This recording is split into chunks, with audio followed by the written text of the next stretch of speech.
Greetings, kings, queens, knights, and nobles of all kind. My name is Blue Raven, and welcome to 10 building tips that can help you spice up your Minecraft world. Let's go. So first up here, we have some plant pots. As you can see, you simply just take the new decorative pots that are in the game, and just take any leaf of choice right here, and just place them down.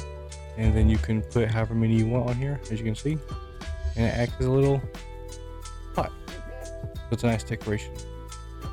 Next up on our list is a very similar item. It's basically a vase.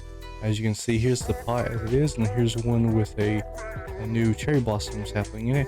Basically what you do is you place the decorative pot down, and then you place a flower pot on top of that, and it lines up with the top of the vase, and so then you can put a flower in it, and then boom, you have a nice flower pot.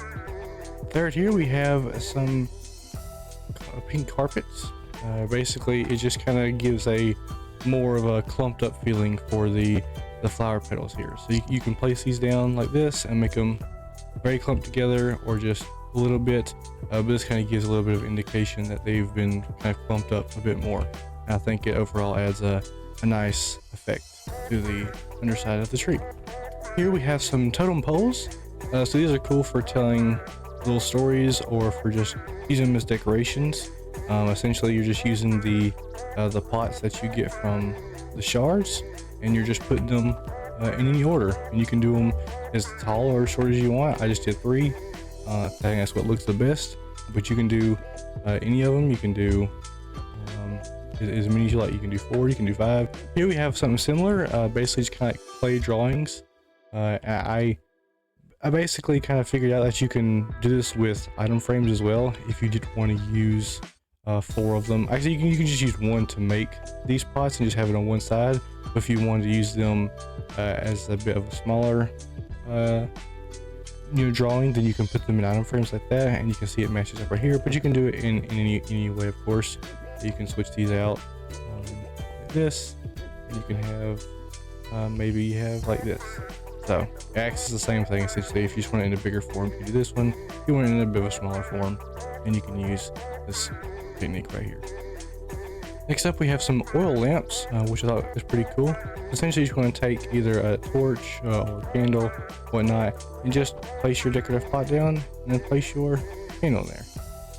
And then, of course, with the candles, you can light it up with a flint and steel, and then you have a nice big oil lamp for outside or inside purposes.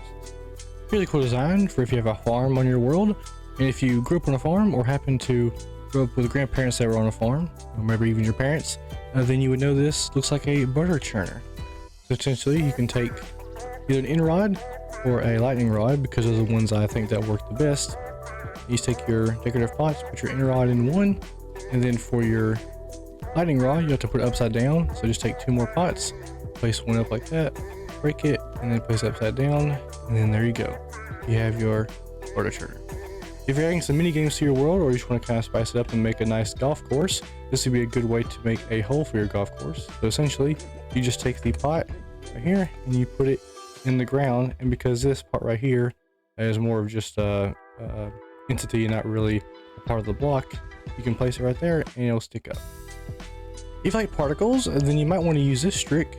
Here's a 4 blossom from the Lush Cave biome, and because these cherry blossom trees give off the same type of particle but pink, you can add this to your trees and they will add a bunch more particles around them.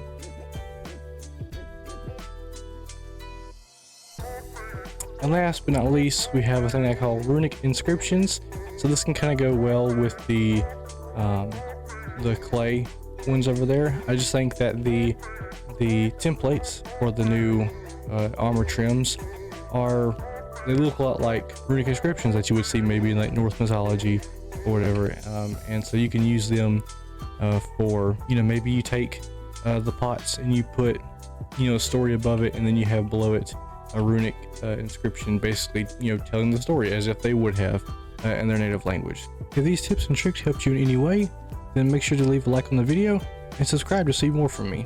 Thanks for watching, and I'll see you in the next one. Goodbye.